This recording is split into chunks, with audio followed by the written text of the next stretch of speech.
시청자 여러분 안녕하십니까? 출발 성공 투자 박민영입니다. 네, 안녕하세요. 김영롱입니다. 어제 이 월요일이 오기 직전에 이 야구 경기 보셨죠? 야구요?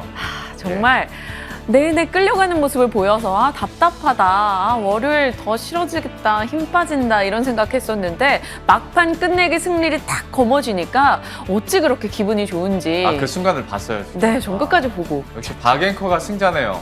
그러네요. 저는 보다가 열받아서 껐거든요. 많이 그러셨더라고요. 근데 9회 말에 끝내기 안타를 쳤더라고요. 그러니까 얼마나 좋았는지. 여기서 희비가 엇갈리는 거죠. 끝까지 집중력을 잃지 않고 버틴 박앵커나 그리고 우리 야구 대표팀들의 승리를 거머쥔 거고, 저처럼 그냥 중간에 중도 포기한 사람은 그 꿀맛을 못 본 건데, 그러니까요. 증시에서도 지금 참 힘든 시간이잖아요. 어쩌면 어제 경기와 비교했을 때 한 4회 초, 6회 말쯤 우리 증시가 지나가고 있는 것 같습니다. 힘들긴 힘든데 그래도 끝까지 집중력을 잃지 않고 버틴다면 언젠가 또 우리들에게도 기회가 오고, 그때 더 집중을 한다면 충분히 또 홈런과 끝내기 안타를 칠 수 있거든요. 그 집중력, 그 순간을 위해서 오늘도 한번 전략 차곡차곡 쌓아보도록 하겠습니다. 네. 일단 근데 뭐 희망적으로 오프닝은 시작을 했지만 갑자기 왜 이렇게 근데 여전히 무겁게. 증시가 4회 초 6회 말인 건 같으니까요. 수급 상황부터 한번 체크해 보도록 하겠습니다. 외국인들의 매도세가 계속 이어지고 있다 보니까 여기는 뭐 부담이 될 수밖에 없는데, 7월 한 달 동안에 외국인이 코스피 시장에서 얼마 팔았는지 봤더니 5조 8,200억 원을 팔았습니다. 그리고 지난 20년 동안의 순매수와 순매도 규모, 그러니까 외국인들의 시총 비중들을 봤을 때 지금까지 10년 동안 외국인들이 누적으로 샀던 순매수 규모를 요 한 2, 3년 만에 다 꺼트리고 있고, 지금은 그러니까 2010년과 그냥 똑같아졌어요, 시총 비중이. 근데 일각에서는 이걸 다 반납했기 때문에 네. 이제 채울 거다라는 시각도 있더라고요. 맞아요. 그게 이때도 그 얘기 나왔었고, 이때도 그 얘기 나왔었고, 이때도 그 얘기 나왔었고, 여기가 지하 1층인 줄 알았더니 지하 3층까지 있고 지하 5층까지 있는 건데, 되돌려가면 좋죠. 그런데 지금 상황들을 봤을 때 외국인들이 영 살만한 거리들, 그리고 우리가 어떤 신흥시장이 아무래도 포함이 되다 보니까 외국인들의 신흥시장에 대한 무관심, 뭐 이런 것들까지 합쳐져서 네. 전반적으로 참 쉽지 않은 시장인 건 맞습니다. 그러면 지난 7월 한 달 동안에 전체적인 기조는 이랬으니까 외국인들이 어떤 종목을 많이 샀고 많이 팔았는지를 보시면, 순매수 상위 보면 LG화, SK 하이테크놀로지, 삼성 SDI 딱 봐도 2차 전지. 그렇습니다. 2차 전지에 대해서는 그래도 관심을 갖는 모습입니다. 반대로 SK 이노베이션은 또 순매도 상위에 오르긴 했는데요. 이외에 포스코와 LG전자, 이거 전체적으로 보시면 어쨌거나 장기적인 사업성이 있고, 그리고 지금 돈을 벌고 있는 기업들을 위주로 외국인들을 순매수를 하는 모습이었고, 여기는 한 달 동안에 삼성전자에 대해서만 2조 2천억 원 이상 팔자세를 기록했고요. SK 하이닉스, 현대차, SK 이노베이션, KB금융, 이게 외국인들의 순매도 상위 종목이면서도 개인들이 많이 갖고 있는 종목이기도 합니다. 그리고 바로 주간 추천주로 삼성증권에서 주말에 낸 리포트를 보면 요 삼성전자, 현대차, SK이노베이션, KB금융을 네. 주간 추천주로 또 꼽았어요. 예. SK 하이닉스 대신에 카카오가 들어가 있는데 네. 또 기관 일부에서는 이 종목군들을 이제는 사모아야 된다라는 의견도 나오니까 예. 앞으로 향방이 궁금해지네요. 제가 너무 비관적인지 모르겠는데, 그러니까 이것도 그런 거예요. 그 증권사가 틀렸다라는 게 아니라 이 종목군들에 대한 추천은 6월 말부터 계속 있어 왔었거든요. 그러다 보니 이제 개인들은 실망감을 느끼는 거죠. 나는 들어갔고 여기가 저점이라고 생각했는데 역시 여기는 지하 1층인 줄 알았다가 지하 3층, 5층도 있더라 라는 얘기가 당연히 나올 수밖에 없는데, 그렇다면 지금 우리가 어떤 전략을 세워야 될 것이냐. 외국인들이 적극적으로 대형주를 팔고 있고, 그리고 코스피 시장에서도 순매도로 일관을 하고 있는데, 다음 그림을 보시면 외국인들, 뭐 이건 어찌 보면 당연한 얘기일 수도 있겠습니다만, 네. 외국인 지분율은 시가총액 대형주에 아무래도 상대적으로 연동이 많이 되거든요. 하다 보니 뭐 대형주의 지분율 현황이 가장 높고, 그리고 상관관계도 대형주가 가장 높을 수밖에 없습니다. 이걸 반대로 말하면 외국인들을 계속 팔고 있고 우리들의 수익률, 코스피 수익률에는 전혀 도움이 안 되고 있으니, 그러면 지분율이 낮은 중소형주로 가는 게 맞는 것이냐, 아니면 여전히 전통적으로 외국인들이 사는 종목을 우리가 좀 발빠르게 쫓아가는 게 맞는 것이냐. 똑같은 2차 전지라 하더라도 네. 그러면 여기대로라면 삼성 SDI나 LG 화학을 사야 되는 거고 여기대로라면 2차 전지 부품주들을 사야 되는 건데 네. 8월 증시에서 어떻게 해야 될지 7월에서는 여기에 가까웠는데 8월 증시에서 어떻게 해야 될지 이것도 한번 물어보도록 하겠습니다. 증권가 전반에서는 8월이 과도기가 될 거다. 네. 9월에 대형주가 강할 것이고 그 중간 지점이 되지 않겠느냐. 그래서 8월의 전략이 굉장히 중요해진다라는 목소리도 나오는 만큼 한번 내가 어떤 투자처를 좀 따라가야 될 것인가 고민해 보시는 거 필요할 것 같습니다. 네. 시장에 대한 이야기 김용훈 앵커가 시장에 굉장히 공감하며 해주신 것 같고요. 다음은 이제 새로운 달이 시작됐으니까 각종 데이터들이 쏟아지잖아요. 네. 요거 좀 점검할게요. 7월 수출이요. 554억 4천만 달러를 기록했습니다. 전년 동기 대비 한 29% 증가했는데요. 15개 주력 품목이 모두 수출이 늘었고 9개 주요 지역으로의 수출도 고루 증가했습니다. 9개월 연속해서 수출이 늘었고 65년 만에 최대치. 반도체, 석유화학, 자동차 등을 제외하고 봐도 바이오나 2차 전지, 신성장 산업의 수출도 좋았다라는 점이 눈에 띕니다. 특히나 7월 같은 경우는 휴가철이라서 수출로 봤을 때는 그렇게 막 좋은 데이터가 나오는 시즌이 아닌데 7월에 좀 좋은 데이터가 나왔다라는 거 상당히 고무적이라고 하고요. 또 수출액으로 쳤을 때 당연히 우리 수출액 1위가 뭐겠습니까? 반도체요. 그렇죠. 반도체 관련한 소식도 꽤나 많이 접수가 됐습니다. 왜요? 순간서 화요일인 줄 알았어요. 질문을 훅 질문을 들어오시네. 해서 예. 네, 모처럼 한번 반도체 선행지표가 굉장히 강하게 나왔다라고 하는데 업계에서 반도체 선행지표로 꼽는 게 바로 장비 주문액이라고 합니다. 미국의 6월 장비 주문액이 4조 2천억 원을 기록하면서 전년 동기 대비 58% 6개월째 최고치를 경신을 했습니다. 장비 업계는 보통 5, 6개월 후에 반도체 시장의 성패를 가르기 때문에 장비 업계가 좋았다라는 건 추후 반도체 시장 나아질 것이다라는 기대감을 조금 살리는 요소가 된다고 하고요. 장비뿐만 아니라 부품단, 소재단도 좋았는데 웨이퍼 출하량도 2분기 사상 최대를 기록했다. 이런 소식이 들려오기도 합니다. 여기에 메모리 값도 4월에 이어서 이제 7월 들어서 또다시 상승을 했다라는 소식이 들렸습니다. DDR4 D램 쪽은 고정 가격이 2년 3개월 만에 최고치, 낸드 쪽은 3년 만에 최고치를 기록했습니다. 메모리 값 같은 경우는 보통 분기 단위로 계약을 해서 1월, 4월, 7월, 10월 이렇게 해서 분기 첫 시작 달에 좀 가격이 오르는 경향이 있는데 그를 반영해도 나름 괜찮았던 가격이었다라고 하고요. 다만 8월 초 PC용 D램 현물 수요가 감소해서 10월에는 상승폭이 예전 같지 않을 수 있다. 이런 얘기는 나옵니다. 일단은 좀 반갑죠. 생각해보면 4월 그때 당시에 메모리 가격 급등을 했었을 때도 네. 근데 삼성전자의 주가는 그때 잠깐 살짝 올랐다가 여전히 횡보했거든요. 네. 그러니까 이것도 사실 되게 좋은 뉴스인데 예전에는 큰 모멘텀이 될 수 있는 뉴스인데 막 와닿는 느낌은 좀 덜한 것 같아요. 맞아요. 그리고 4월에는 26%나 증가했는데 맞아요. 네. 이번에는 7% 증가라서 어찌 보면 더 드라마틱하지 않을 수 있습니다. 하지만 삼성과 SK하이닉스 측에서는 우리 걱정 없어. 괜찮아. 이걸 굉장히 어필을 하더라고요. 이번 컨퍼런스 콜에서. 삼성 예상 상회하는 출하량 재고 낮아 우리 괜찮아라고 얘기했고요. SK하이닉스도 5G 스마트폰 등의 수요가 내년까지 증가해서 우리 괜찮다라고 어필을 했습니다. 업계에선 하반기 소비 행사가 집중돼 있기 때문에 성수기 다가온다. 괜찮다라고 얘기를 하죠. 그런데 우리가 안 괜찮아요. 맞아요. 예, 개인 진짜 투자자들이 우리가 안 괜찮죠, 지금. 네.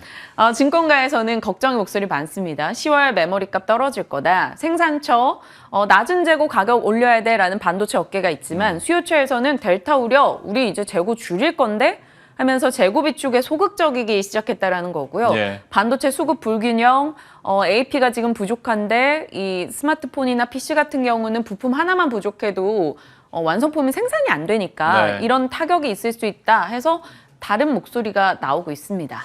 역시 삼성전자와 SK하이닉스 주가가 못 가는 가장 큰 이유가 이걸 필두로 한 그 물음표가 계속 커지고 있다라는 거잖아요. 물음표가 해결이 좀 돼야 될 텐데 좀 시장에 어떻게 받아들여지고 실제로 하반기에 좀 이런 지수들이나 지표들이 어떻게 나오는지는 한번 확인은 해봐야겠습니다. 네. 여전히 우리들의 걱정이자 그래도 놓을 수 없는 삼성전자와 SK하이닉스 반도체이기 때문에 여기에 대한 전략 어떻게 가져야 될지 잠시 후에 한번 얘기를 나눠보도록 하겠고요. 마지막으로 세 번째는 크래프톤 얘기 한번 해보도록 하겠습니다. 오늘과 내일 일반 공모주 청약을 시작하는데요. 공모가는 희망밴드 최상단인 49만 8천 원에 결정이 됐고요. 공모가 기준으로 봤을 때 예상 시가총액은 24조 3,512억 원입니다. 기관 수요 예측 243대 1이었고요. 말씀드린 것처럼 오늘과 내일 일반 청약일이 있습니다. 그리고 상장은 8월 10일에 하게 되는데 청약증권사 청약하시려면 미래에셋과 NH투자증권, 삼성증권 통해서 하시면 되겠습니다. 정보는 이렇게 정리를 해드렸고 어떤 청약과 관련해서 제가 항상 정리해서 보여드리는 것 중에 하나가 기관의 의무 보유 화각 비율인데요. 야, 근데 이거 한번 정리하면서 저는 좀 깜짝 놀랐고 나름대로 좀 충격을 받았습니다. 이게 좀 뭔가 쉽죠? 네. 해외 기관의 비중이요. 너무 드라마틱하게 없습니다. 그러네요. 6개월짜리 그리고 15일짜리는 아예 0%고요. 3개월도 0.22%. 이것도 진짜 미미하다고 볼 수 있겠죠. 그러니까 해외 기관이 갖고 있는 것 중에 98%를 미확약했다라는 거고요. 국내 증권사랑 합치더라도 크래프톤의 의무 보유 확약 비중이 22%밖에 안 된다라는 겁니다. 이 말이 즉슨 상장 첫날부터 매물이 좀 쏟아질 가능성이 네. 있다라는 거고요. 카카오뱅크가 그 의무 보유 비중이 너무 낮다라고 했었는데 그때가 40에서 45% 사이였거든요. 근데 이번에는 22%라는 건 실제로 좀 너무나도 낮은 수치이긴 합니다. 다만 반대쪽으로 얘기를 했을 때 해외 기관 비중이 이렇게 돼 있긴 한데 참여한 기관들을 보면 블랙록, 그다음에 골드만삭스, JP모건, 그리고 사우디 투자청 뭐 이런 쪽이 있더라. 얘네 큰 손이고 그렇게 단기간에 팔진 않을 거야 라고 얘기하는데 이건 어디까지나 우리 희망회로인 거고 어떻게 될지는 만약에 정말 장기간 갖고 있을 거면 좀 길게 가져가서 의무 보유 확약을 해서 많이 가져갔었겠죠. 네. 그런데 그걸 포기하고 미확약을 한 거니까 이거는 여러분들도 좀 조심하셨으면 좋겠습니다. 다만 뭐 이것 때문에 100% 떨어집니다가 아니라 이런 변수들이 있으니 좀 조심하시라라는 말씀 드려요. 일단 크래프톤 관련한 종목들이 지난 금요일에도 좀 많이 미끄러졌었기 때문에 뭐 부담은 좀 느껴지는 것 같아요. 이러다가 기관 수요 예측에서 외국계 증권사 비중이 높은 것은 좀 피해야 되나라는 생각도 문득 들기는 합니다. 네. 그리고 오늘 전반적인 브리핑을 진행하고 나서 느끼는 건 제발 반도체와 지수가 잘 가줘서 우리 김영롱 앵커도 좀 희망회로를 그렸으면 좋겠다. 너무 비관적이었나요? 굉장히 시장에 약간 비통함이 느껴지는 네네. 느낌이었는데 제발 좀 나아지길 바라보겠습니다. 예, 그러면 이 마음 안고 여러분들과 최대한 공감하면서 8월 증시 전략은 어떻게 세울 수 있을지 전문가와 함께 이야기 나눠보도록 하겠습니다.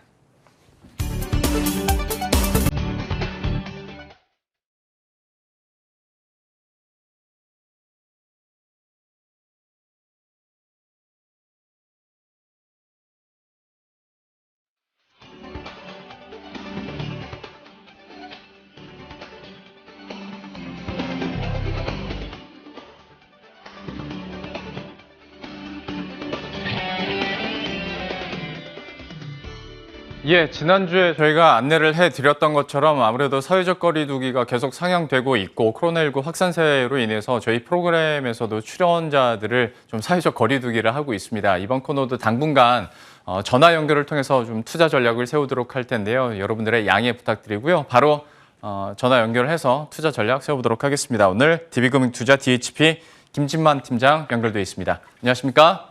네, 안녕하세요. 네, 안녕하세요. 8월 증시에 대해서 한번 살펴보도록 하겠습니다. 그러려면 7월에 수급이 어땠었는지, 특히 외국인들의 순매수와 순매도 종목은 앞에서 한번 브리핑을 해드렸었는데 이 종목 가운데서 우리가 좀 노려볼 만한 종목군들이 있다면, 그리고 8월 증시 대응 전략을 갖고 계시다면 어떤 것들이 있는지 전반적으로 설명을 해주시죠. 네, 아무래도 7월에 정말 많이들 팔았습니다. 특히 이제 뭐 외국인들도 그렇고 기관도 그렇고 정말 많이 팔았는데요. 올해 7월뿐만 아니라 조금 올해로 따지면 개인 투자들이 거의 63조 가까이 매수를 했습니다. 아무래도 이제 바스켓이 빈 상황이라고 좀 말씀을 드리고 있는데 그 중에 이제 공매도가 있어서 조금 더 신나게 팔아치우지 않을까라고 좀 생각을 하고 있습니다. 지금 일단은 뭐 말씀을 드리면은 바스켓이 비었다는 얘기를 할 수가 있는 게 이제 비었으니까 사야지 하는 그런 긍정적인 시그널과 비었는데 매력까지 떨어지면서 이제 더 이상 이제 주가가 가기 힘들구나라고 하는 부정적인 의견 두 가지가 있는데요. 일단은 뭐 외국인 수급을 좀 이용하자라고 하는 말보다는 이제 너무 단타성 물량이 많이 들어옵니다. 분명히 오전에는 매수세가 되게 강했는데 오후에 정말 드라마틱하게 매수세가 바뀌면서 이제 주가가 안 좋아지는 상황도 계속 벌어지고 있는 상황이고요.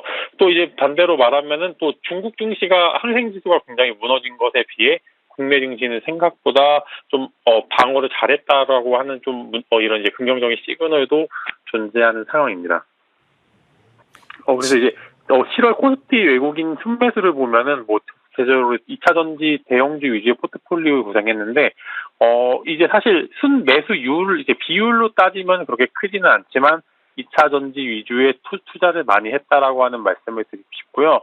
코스닥 순매수를 보면은 생각보다 반도체 업종 이제 반도체 장비주나 소재주에 투자를 많이 했고 뒤를 이어서 OLED나 개별 엔터주에 투자를 많이 했습니다. 아무래도 섹터별 매수보다는 개별적 위주의 장세가 이어지기 때문에 사실 기관과 외국인들의 조그만 수급에 대해서 크게 의의가 없지만 8월이 정말 중요한 게 만약에 8월에 정말 외국인 수급이 빠지게 된다면은 주가는 사실 여기서 크게 갈 수가 없는 상황이고요. 조금 이제 만약에 첫 순매수율이 보이게 된다고 하면은 사실상 이제 8월이 한국 주식시장의 좀 저점이라고 좀 말씀을 드리고 싶습니다.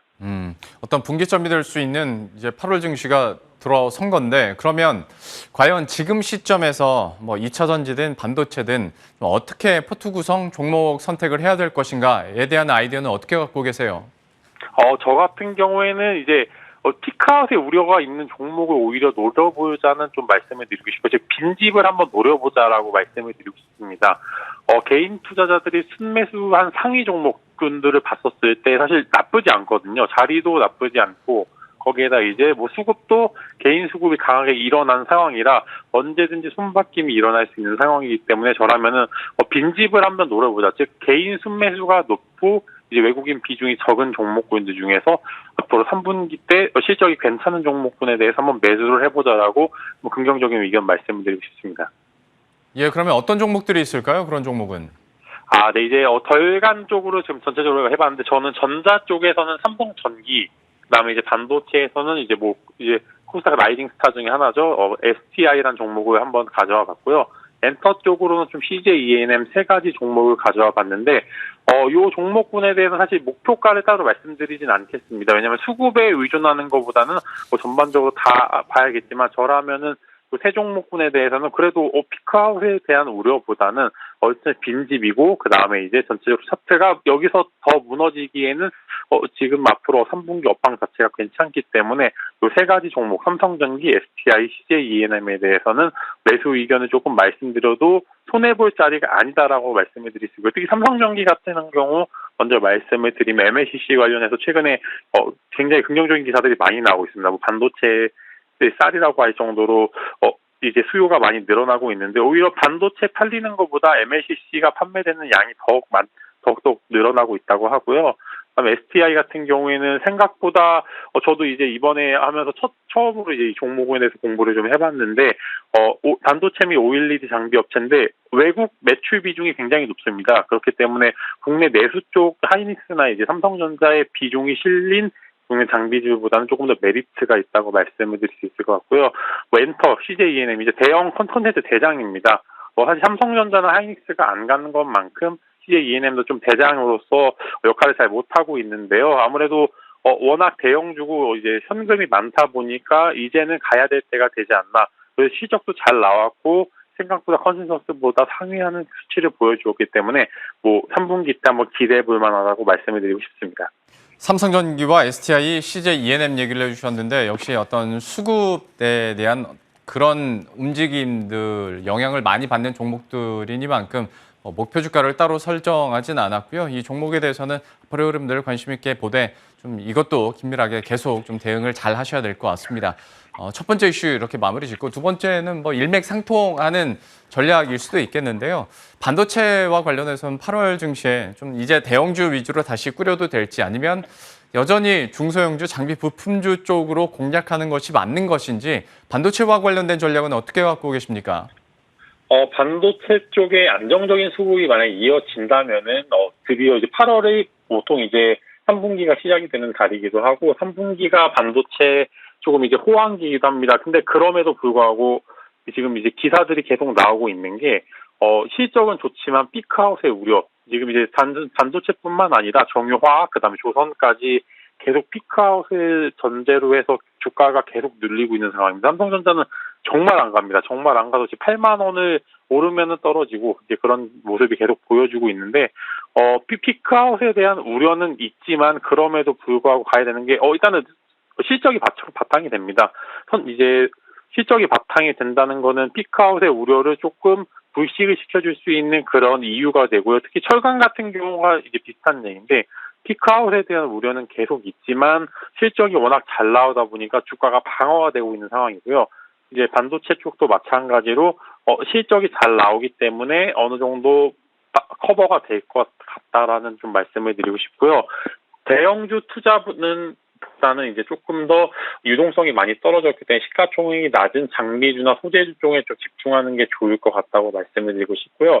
아무래도 이제 삼성전자나 하이닉스 같은 대형주가 움직이려면은 상대적으로 돈이 더 많이 들게 됩니다. 근데 신흥국들에 대해서 이제 뭐 환율도 그렇고 메리트가 점점 떨어져 간다는 이야기가 계속 나오면서 아무래도 그 두 이제 삼성전자 하이닉스의 투자보다는 장비 소재주들은 투자가 이어져서 그 투자를 바탕으로 공시가 나오고 그다음에 그 공시를 바탕으로 매출이 나오는 상황이기 때문에 저라면은 두 종목보다는 장비나 소재주 쪽으로 보는 게 좋을 것 같다라고 말씀을 드리고 싶습니다.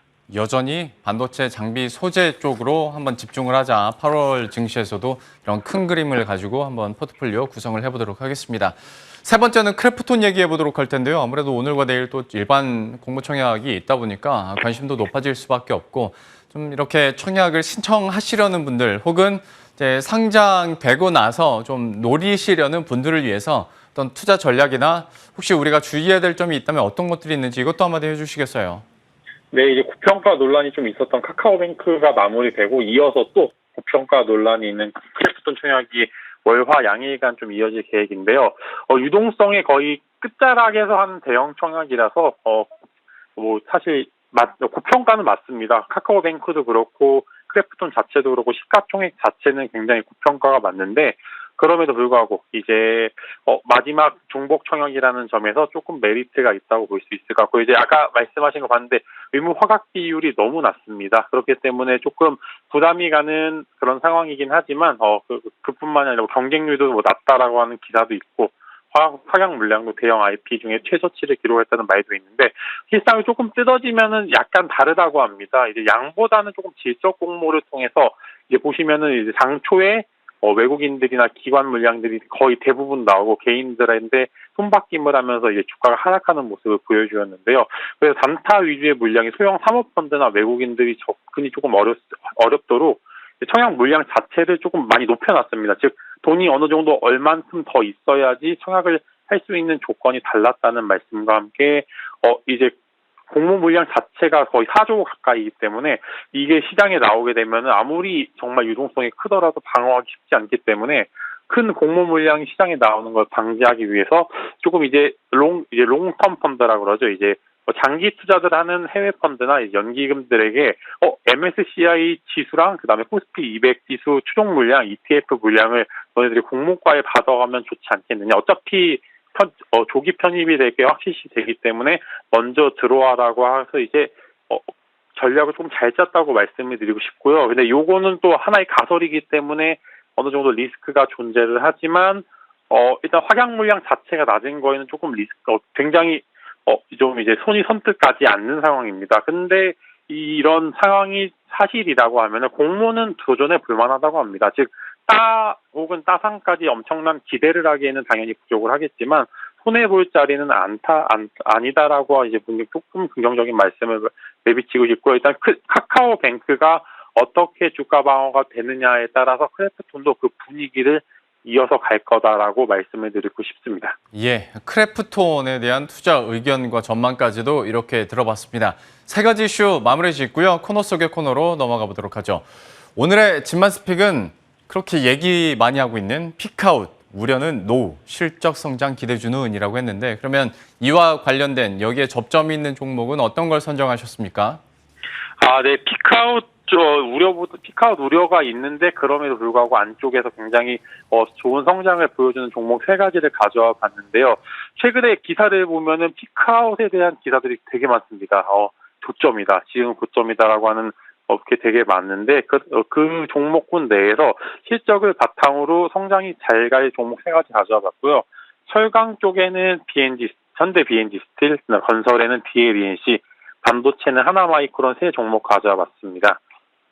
이제 철강 쪽 먼저 설명을 드리면은 현대 BNG 스틸이 스테인리스 및 니켈 관련주로 엮여 있습니다.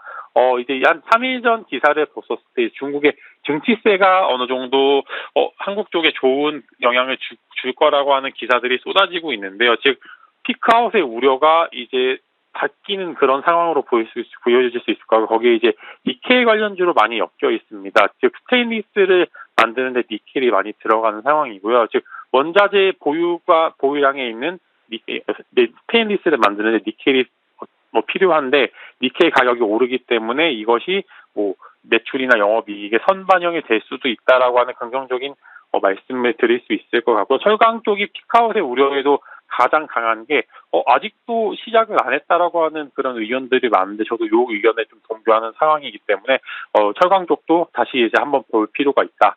목표가는 26,000원 제시드릴 수 있을 것 같습니다. 그리고 이제 이어서 건설 쪽 말씀을 드리면은 건설이 한 3월, 4월 굉장히 좋았던 거에 비해서 지금 많이 어느 정도 노이즈가 마무리되는 시점이 된 것 같습니다. 특히 DLENC 같은 경우에는 타 종목군에 비해서 이야기도 좀 덜 나오고 노이즈가 굉장히 적은 편입니다. 즉 주가가 어느 정도 안정적으로 오를 수 있다라고 하는 말씀을 드릴 수 있을 것 같고요. 실적 발표를 했는데 그 안 좋은 상황들이 모두 주가에 반영이 되어 있는 상황에서 앞으로 느리지만 꾸준한 상승이 예측이 된다라고 하는 그런 긍정적인 전망들이 이어지고 있고요. 그렇기 때문에 건설 쪽에서 좀 탑픽으로 꼽고 싶고 목표가는 이제 16만 원 제시드릴 수 있을 것 같습니다. 네, 이어서 반도체 또 피크아웃에 대한 우려가 현재 계속 나오고 있는 상황인데 이제 그래도 피크아웃의 우려보다는 성장이 뛰어난 종목 하나마이크론 이제 너무 많이 이야기해서 조금 이제 지겹다고 하시는 분들도 있을 것 같은데 이제 오사트 즉 후공정 산업에 대해서는 계속적으로 바이코를 외칠 수가 있습니다. 즉 투자를 해야 되는 삼성전자나 하이닉스보다 후공정 업체들 특히 이제 해외향이 강한 종목군에 대해서는 아무래도 피크아웃의 우려보다는 조금 더 올라갈 가능성이 크다라고 전망을 드리고 싶고요. 당연히 반도체 업종의 최고 선호주라고 말씀을 드리고 싶고 목표가는 28,000원 제시드릴 수 있을 것 같습니다. 예, 세 가지 종목을 꼽아줬는데요. 현대 BNG 스틸과 DLENC, 하나마이크론까지 역시 관심 있게 앞으로의 흐름들 계속 지켜보도록 하겠습니다. 오늘 DB금융투자 DHP 김진만 팀장과 함께했습니다. 오늘 말씀 고맙습니다. 네, 감사합니다.